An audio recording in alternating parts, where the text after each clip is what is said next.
Hello everyone, welcome back. This is Rando Geek. We're talking about an update here regarding T-Mobile. This article is coming from T-Mobile's official website. I will link it for you down below in the description. And it's an interesting article. It's interesting because whenever we see these types of tests, we feel different things as consumers. Some of you may agree with these, some of you may not. What's really important to know is that this is all just kind of a source to get an idea of how networks are performing. None of this is the bottom line.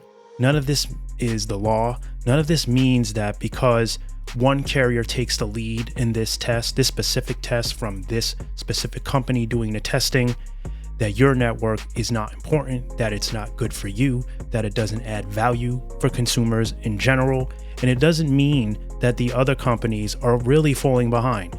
There's tests that are done using certain examples from certain consumers that allow companies like OpenSignal, Ookla, whatnot, to track them and to kind of, keep an eye on the activity and testing that they do.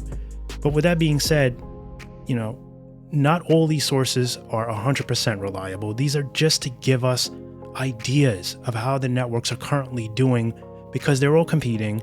And it's interesting to see.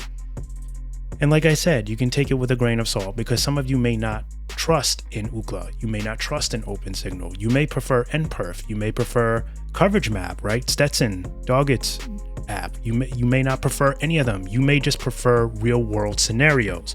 So I do want to throw that out before we get into it because some of you just may get the news and cut out and not even let me finish what I have to say. And you may think of it as, you read the title, which I just have a little fun with. Sometimes we got to get a little fun with the thumbnails. We want you guys to want to be interested in the video, but there's never any clickbait when it comes to me. Like 99% of the time, I'm not going to do that. I try to keep it honest. I try to get to the point. I try to give you the real experience of what I'm feeling. But with that being said, it's important to know that a lot of this stuff is just giving you an idea, giving you the illusion of how networks perform based on different scenarios, different areas and locations. So that's why it is interesting to get a feel of it because it is all market specific when it comes to networks. T-Mobile may be hot in your area and terrible in mine, or it may be really good in mine and terrible in yours, or there may be little things with the network that work good in certain instances, certain situations that don't work great for everybody.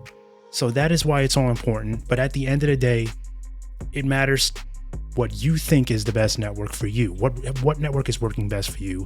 What network is offering you the best deal, giving you the most bang for your dollar, and that you can see yourself doing business with too, because that's also important. If you're signed up with T-Mobile postpaid, but the customer service is trash for you, and you can't get help when you need it, and you find yourself needing help more than you're, really supposed to be needing it, that can be a problem. You may want to look somewhere else, and that goes for any of these carriers. So with that being said, according to this test here, T-Mobile has once again for the third year knocked the socks off of basically Verizon and AT&T.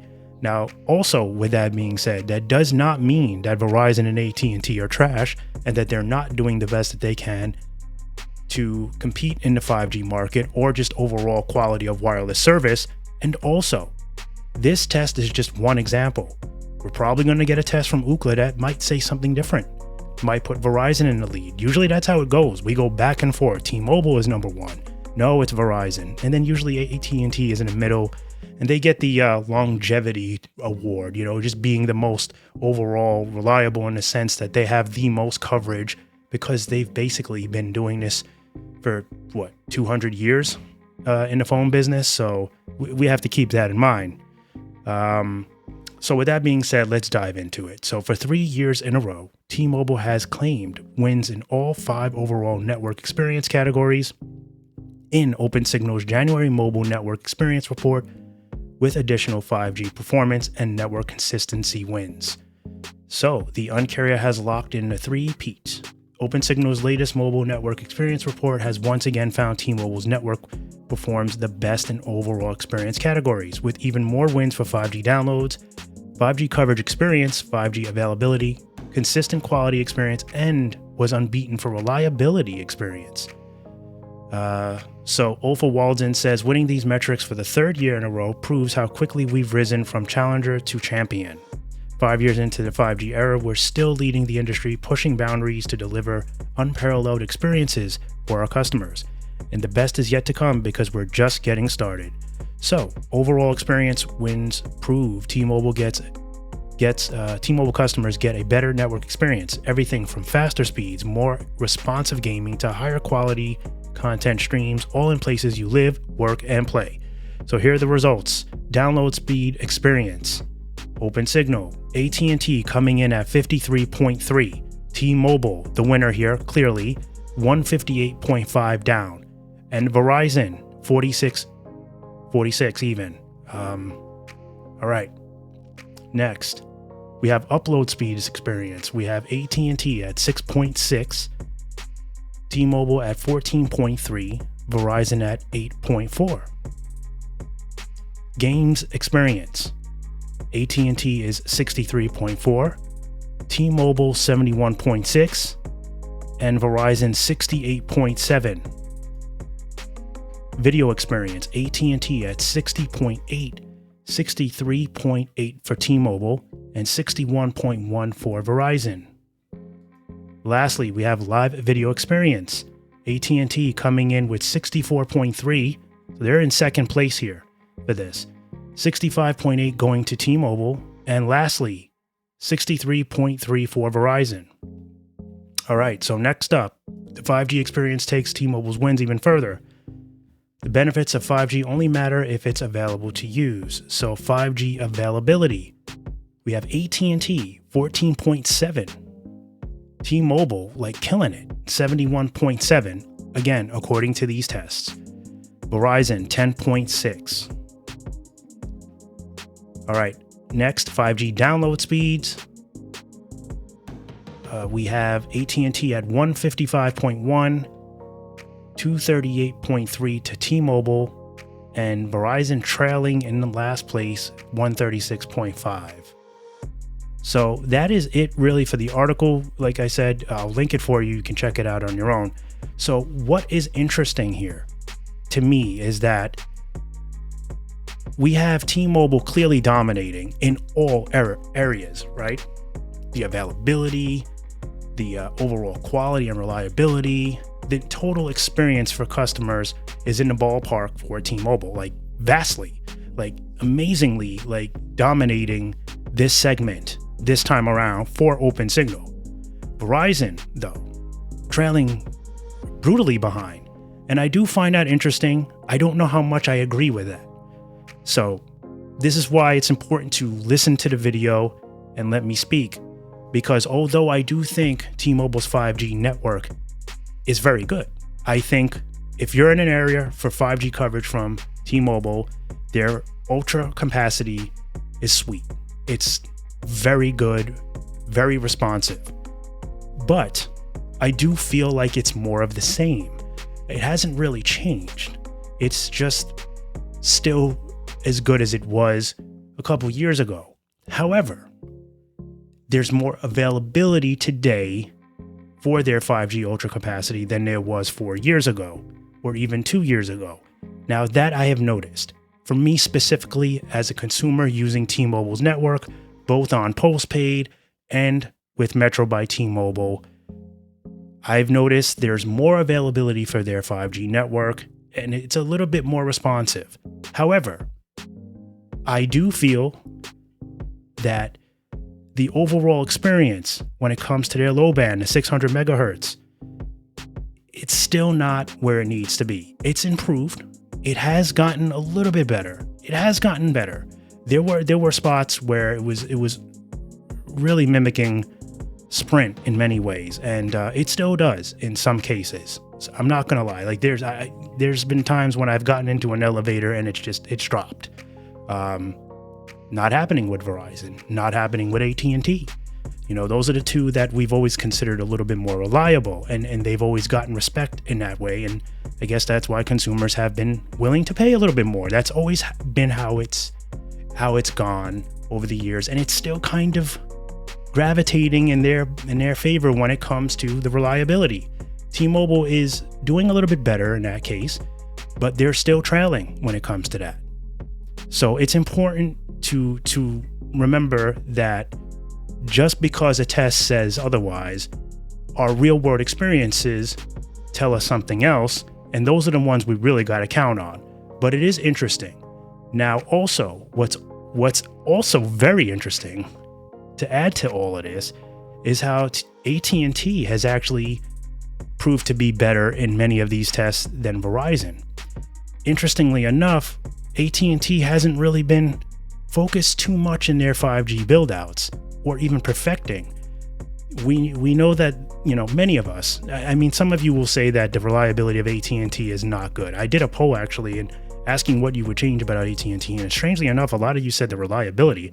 I figured many people would say perks and pricing because from my standpoint, my point of view, I think the reliability is pretty good. I think it's the perks and the pricing that kind of needs to be adjusted. I think they're a little expensive, but they feel they're reliable and that they can get away with that. And some consumers will stick with that and agree with AT&T and say, well, I trust them, I rely on them, I'm willing to pay a little bit more because I don't trust maybe T-Mobile in this case.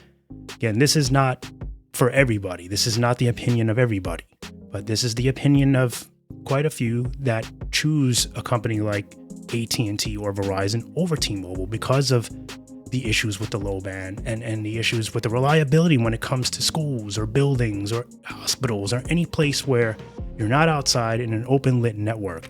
And there's a lot of content creators who many of you follow and watch who have been doing this for years and have done multiple testing across different states. They've been able to travel and do all of that. Now, I don't do all that. I can tell you my real world experiences wherever I do go. And then I'm honest about that. Now, my word is not the law by any means.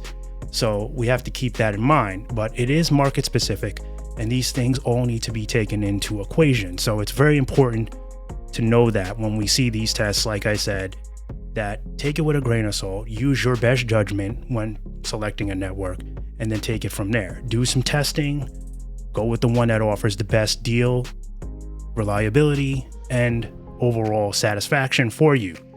But that's pretty much it. There's so much more that I could say, but I don't want to drag this video into 30 minutes. It's already a little longer than I want, but I did want to kind of get my opinion across.